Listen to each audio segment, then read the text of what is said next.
उद्धव ठाकरे बोलतात, थेट जाऊयात. एक निष्ठावान शिवसैनिक कसा असायला पाहिजे त्याचे एक उत्तम उदाहरण सूरजनी सगळ्यांसमोर ठेवलेलं आहे. आणि सगळेच लोक काही विकाऊ किंवा गद्दार होऊ शकत नाही हे एका कडवट कट्टर सच्च्या शिवसैनिकाने दाखवून दिलेलं आहे.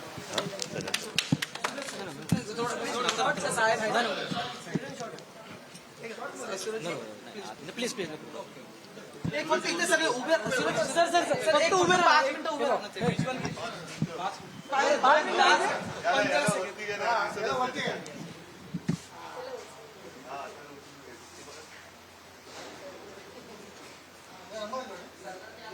थोड़ा पीछे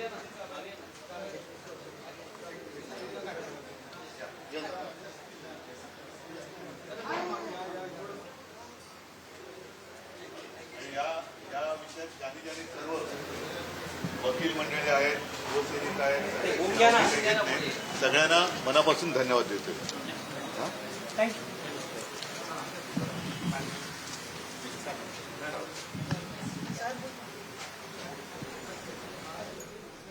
मातोश्रीवरनं ही लाईव्ह दृश्य आपण बघतो आहोत. सूरज चव्हाण यांनी जामिनानंतर मातोश्री निवासस्थान गाठलं आणि यावेळी आदित्य ठाकरे आणि सूरज चव्हाण यांची गळाभेट झाली. सगळेच विकाऊ नसतात हे सूरज चव्हाण यांनी दाखवून दिलं, अशी प्रतिक्रिया उद्धव ठाकरे यांनी यावेळेच्या आपल्या संबोधनामध्ये दिली आहे.